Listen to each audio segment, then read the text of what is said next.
আসসালামু আলাইকুম সবাইকে। আজকের ভিডিওতে কুমিল্লা বোর্ডের এসএসসি পরীক্ষার্থীদের পদার্থবিজ্ঞানের নৈবিত্তিকের সমাধান শেয়ার করব, যেটা 100% কারেক্ট। ভিডিওটা শুরু করার আগে বলবো, কুমিল্লা বোর্ডের সমাধান কিন্তু সাধারণত সবগুলো চ্যানেল আপলোড করে না, সবাই শুধু ঢাকা বোর্ডের সমাধান আপলোড করে। আমরাই ইউটিউবে একমাত্র চ্যানেল যারা কুমিল্লা বোর্ডের সমাধান আপলোড করে থাকি, তাই অবশ্যই আপনারা আমাদের চ্যানেলটি সাবস্ক্রাইব করে পাশে আসা বেল আইকনটি অন করে দিবেন। তো আর সময় নষ্ট করব না, এটা হলো গ সেট, আপনারা অন্যান্য সেটগুলোর সাথে মিলিয়ে নেবেন। 1 নম্বর প্রশ্নের সঠিক উত্তর গ, 2 নম্বর প্রশ্নের সঠিক উত্তর হলো খ, 3 নম্বর প্রশ্নের সঠিক উত্তর হলো ক, 4 নম্বর প্রশ্নের সঠিক উত্তর হলো গ 30 সেন্টিমিটার, 5 নম্বর প্রশ্নের সঠিক উত্তর হলো খ, 6 নম্বর একটি চিত্র এবং বহুপদী প্রশ্ন, এটার সঠিক উত্তর হবে 1 ও 3।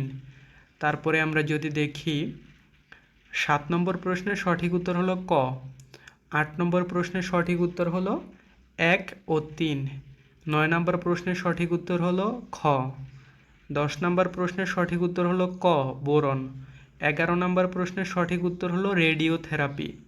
তারপরে আমরা যদি অপর পৃষ্ঠায় চলে যাই, একটু অপেক্ষা করবেন। এই যে অপর পৃষ্ঠায় 12 নম্বর প্রশ্নের সঠিক উত্তর হলো খ গ, 13 নম্বর প্রশ্নের সঠিক উত্তর হলো ক, 14 নম্বর প্রশ্নের সঠিক উত্তর হলো ক, 15 নম্বর প্রশ্নের সঠিক উত্তর হলো গ, 16 নম্বর প্রশ্নের সঠিক উত্তর 16 সেন্টিমিটার মিটার, 17 নম্বর প্রশ্নের সঠিক উত্তর হলো প্রবাহী ঘর্ষণ, 18 নম্বর হলো গ, 19 নম্বর হলো গ, 20 নম্বর 1 ও 3, 21 নম্বর 4 গুণ, 22 নম্বর আবহাওয়া ভালো, 23 নম্বর 1 ও 2, 24 নম্বর খ, 25 নম্বর তাড়াতাড়ি সিদ্ধ হয়। তো এই ছিল আজকের ভিডিও। কার কয়টি নৈবিত্তিকের উত্তর কমন পড়েছে সেটা কমেন্ট করে জানাবেন, এবং আপনাদের পরবর্তী পরীক্ষার জন্য অনেক অনেক শুভকামনা রইল। ধন্যবাদ সবাইকে।